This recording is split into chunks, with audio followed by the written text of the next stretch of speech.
Muchas bendiciones, amados hermanos, hermanas, siervos del Señor. Siempre es una alegría inmensa compartir, ¿no? En este caso, acerca del rapto, ¿no? Sobre lo que nosotros también debíamos un poco más tener información y claridad sobre todas las cosas. Bueno, hemos hablado, ¿no? Ya hemos definido, hemos mostrado las diferentes posiciones en cuanto al rapto, ¿no es cierto? Los diferentes puntos de vista en cuanto al rapto. En esta ocasión quiero compartir con ustedes sobre el enfoque del rapto en el dispensacionalismo, ¿ya? El enfoque del rapto. Así que también va a ser una información bastante, pero por favor le pido que puedan acompañar este tiempo y para que sigamos ampliando nuestro panorama de este tema, el rapto de la iglesia. Muy bien, así que entonces vamos, ¿no? Enfoque del rapto en el dispensacionalismo. Bueno, para un poquito recordar, ¿qué es una dispensación? Una dispensación es un tiempo en que Dios ha dado su palabra y los que estaban viviendo bajo ese tiempo son responsables de aquella dispensación que Dios ha dado en aquel entonces.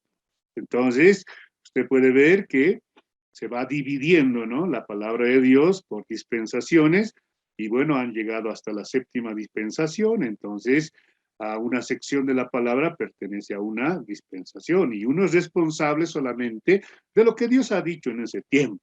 Bueno, y eso nos causa ya un problema. Entonces, ¿qué parte me tocará a mí? O nos tocará a nosotros, ¿no es cierto?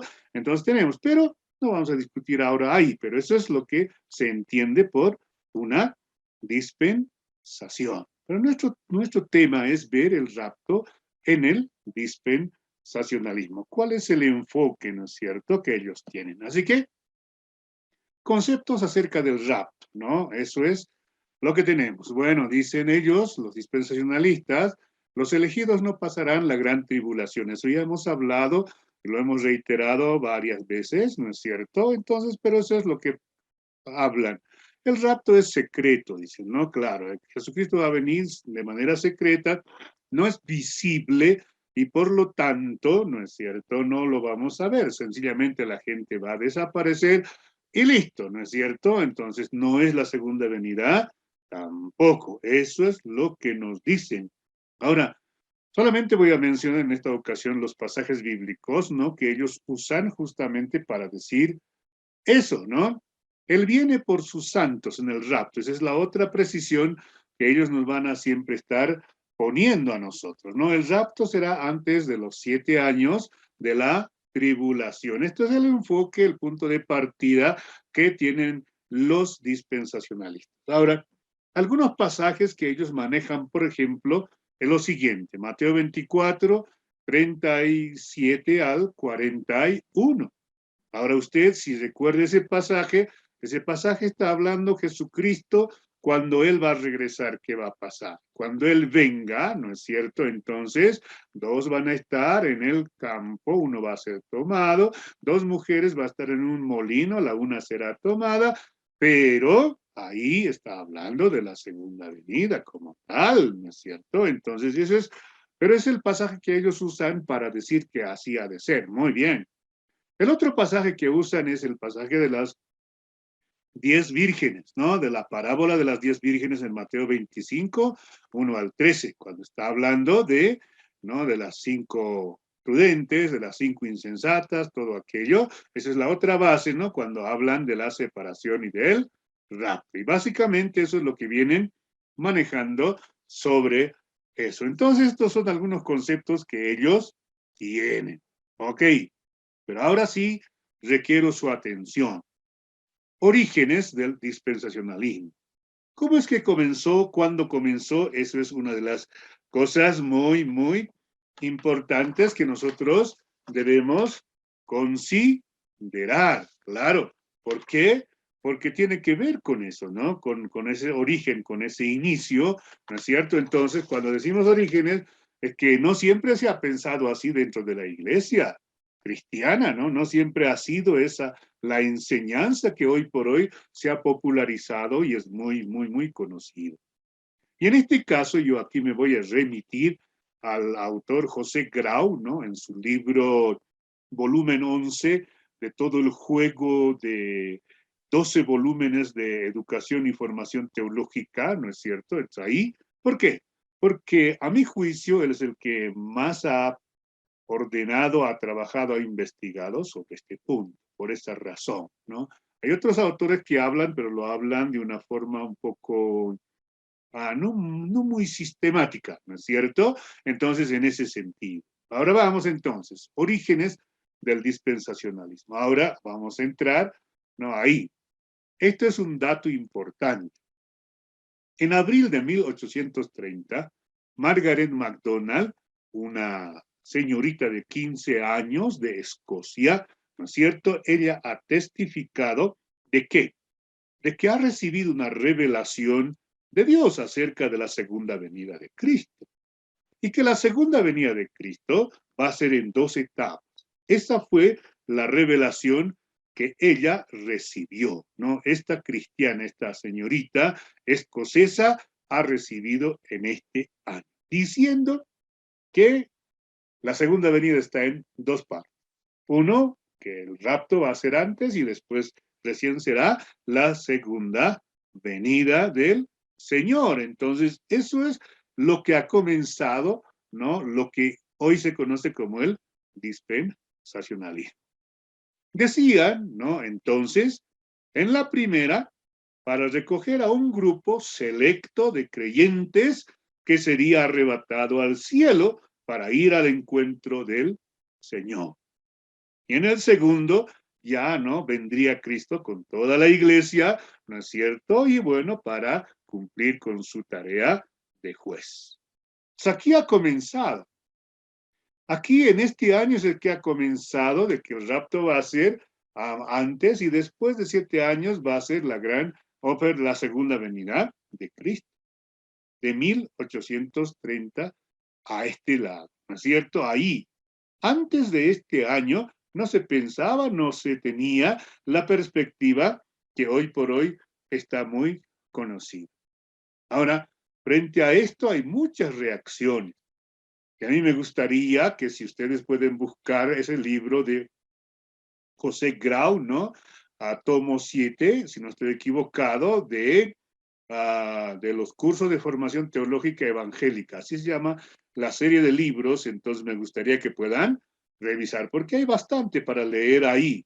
Pero sin embargo, cuando esto se ha lanzado, entonces ha habido pues muchas reacciones. No es que sencillamente se ha dicho está bien, ahora que así sea. No, no, no, no. Pero también por el otro lado había mucha presión, mucha imposición, ¿no es cierto? Entonces son cosas que han venido sucediendo. Por ejemplo, aquí le voy a compartir una afirmación de un cristiano cuando esto ha aparecido. Él dice, los partidarios del pretribulacional, o sea, los que dicen que el rapto va a ser antes de la gran tribulación, eso es lo que estamos diciendo, no pueden nombrar ni siquiera a una sola persona que desde los tiempos de Jesucristo hasta el año 1830 hubiera enseñado tal doctrina. Esto es lo que dice David McPherson, ¿no? Él lo dice así. Entonces, pero ahí está el asunto, ahí está el tiempo. Bueno, ahí está la cita también que ya había mencionado, ¿no? No pueden nombrar ni una sola persona desde los tiempos de Cristo hasta el año 1800. No hay.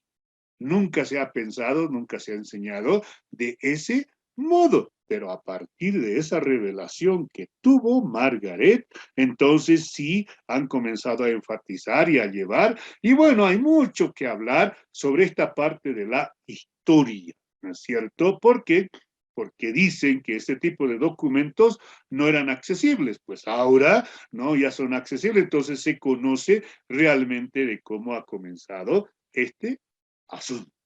Así que, a partir de aquello, ahora, conozcamos un poco más las características actuales del dispensacionalismo, ¿no? ¿Cuáles son algunas de las características que tiene este punto de vista, ¿no? De mirar la escatología. Bueno, Ellos son futuristas. Es un futurismo sui generis. O sea, todo es futuro. Aquí no hay espacio para otras cosas, ¿no es cierto? Todo es futuro. Por lo tanto, el enfoque va ahí, ¿no? Entonces, sin embargo, está bien, hay que reconocer en la escatología el elemento futuro, cierto, pero siempre el futuro tiene que ver con el presente. Y el presente tiene consecuencias futuras, ¿no? Básicamente. Pero esa es una de sus principales características. El segundo, la iglesia es el paréntesis de Dios. Ahí realmente ya es preocupante. O sea, lo que están diciendo es que la iglesia no estaba dentro del plan y propósito de Dios en cuanto a las promesas. No estaba. Simplemente porque Israel falló, entonces ahora la iglesia es el paréntesis, nada más. Por eso, cuando Dios quiera cumplir las promesas con Israel, entonces, ¿qué va a pasar? Va a sacar a la iglesia de la tierra, el rapto, ¿no es cierto? Y entonces, en ese tiempo, el Señor va a cumplir las promesas que le ha hecho a Israel. Eso tiene que ver con las 70 semanas o la última semana de la profecía de los 70 años del cautiverio que Dios había dicho al pueblo de Israel cuando los ha hecho transportar hasta Babilonia. Entonces ahí, y ahí es, ¿no? Uno se paréntesis, no somos nosotros parte del propósito y plan de Dios, no somos nomás una parte, sí, entonces dentro del dispensacionalismo ni siquiera lo ubican a la iglesia dentro de las dispensaciones, ¿cierto? El otro asunto, el Espíritu Santo será quitado del mundo, ese es la otra característica, y usted ya seguramente ha escuchado eso. Pero la gran pregunta es aquí, ¿dónde? ¿Dónde se va a ir? La base que usan es a Segunda Tesalonicenses capítulo 2, ahí, ¿no es cierto? Cuando está hablando del hombre de pecado, la manifestación, y ahí dice, no, hay alguien que lo detiene por ahora, pero no se menciona al Espíritu Santo ahí. Simplemente dice alguien que lo detiene ahora. Y en mi modesto entender, ese pasaje está diciendo qué cosa, que Dios no lo permite. Y por lo tanto, cuando llegue ese tiempo, en el cumplimiento de su palabra, Dios va a permitirlo. Y ahí es donde estoy un tanto a favor de lo que dice David Ormachea. El diablo no nos toca si Dios no lo permite, ¿no? Entonces, en ese sentido, creo que está hablando el pasaje, porque yo no puedo concebir dónde se va a ir el Espíritu Santo, dónde se va a ir Dios, si Él es omnipresente, si Él es el es el infinito, ¿no es cierto? Entonces, un poco hay complicado el asunto pensar y hablar de ese modo, ¿no es cierto? Pero esa es otra característica. Ok, el milenio será un reino desde Jerusalén, será un reino judío. Y este es otro gran problema. ¿Por qué? ¿Por qué, hermanos? Porque mira, cuando ellos están hablando de que va a ser un reino judío y que Jesucristo va a gobernar todo el universo en el milenio desde Jerusalén, ¿no es cierto? Y ahí ponen más detalles, por ejemplo, dicen, ¿no? Que se va a restablecer el orden de ofrecer los sacrificios, el templo va a ser reconstruido, ¿no? Y los judíos van a poder ofrecer sus sacrificios. Y uno se pregunta, ¿qué? ¿Como este es un retroceso? Esto es que invalidar la muerte y el sacrificio de Cristo. ¿Cómo es esto? Entonces eso me suscita ese tipo de interrogantes. Entonces tengo que ser bastante sabio, bastante cuidadoso en esto. Y por eso les estoy compartiendo estas características que son propias del dispensacionalismo para que ustedes también puedan meditarlo y considerarlo. Entonces, mira, no viene solito, no solito, sino hay muchas otras cosas. Y hay muchos críticos que objetan, críticos muy estudiosos, versados en la Biblia, estas características y estos puntos de vista del dispensacionalismo. Entonces, uno tiene que conocer ese panorama, ese ámbito también en ese sentido, ¿no es cierto? Y el otro punto es la batalla del Armagedón. Bueno, discutible también. ¿Por qué? Porque en la Biblia solo hay un versículo en el Apocalipsis, capítulo 16, versículo 16, que hace mención a la batalla del Armagedón. No estoy diciendo que no haya, pero sencillamente es que no hay mucho. Claro, obviamente se recoge información hablando, por ejemplo, de Gog y Magog y cosas como esas que están en el libro de Ezequiel, en el mismo libro de Apocalipsis, ¿no es cierto? Ahí todo. Pero sin embargo, ¿no? Esa es otra característica que tienen los dispensacionalistas. Entonces, en este caso, queridos hermanos, queridas hermanas, uno tiene que tener mucho cuidado.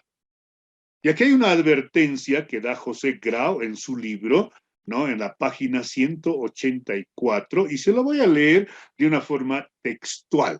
Está hablando del dispensacionalismo y está cerrando ese capítulo donde él desarrolla de manera amplia y de manera muy sistemática, ¿no es cierto? Está diciendo lo siguiente. Mucho cuidado con nuestras experiencias espirituales. Mucho cuidado. Y creo que vivimos en ese tiempo también.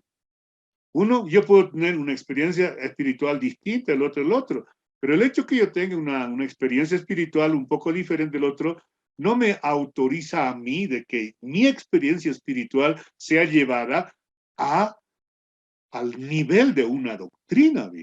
No, ¿cierto? Entonces tenemos que tener cuidado. Y dice, ¿no? Después de advertir, mucho cuidado con nuestra experiencia espiritual, dice, debemos estar alerta para que nuestras experiencias no cobren tal importancia que pretendan iluminar la misma palabra. Antes, al contrario, hemos de buscar el ser iluminados y guiados por la palabra de Dios. El Espíritu no obra, sino es a través de su palabra, o sea, de la palabra del Señor, ¿no es cierto? Entonces, tenga cuidado. Eso es lo que está diciendo aquí José Grau. Y creo que es la misma advertencia para todos y cada uno de nosotros. Tengamos cuidado. Quería compartirles, amados hermanos, hermanas, pueblo del Señor, esto para que ustedes también lo consideren y lo mediten. Bueno, nos veremos en esta serie en el próximo video, Dios mediante. Muchas bendiciones.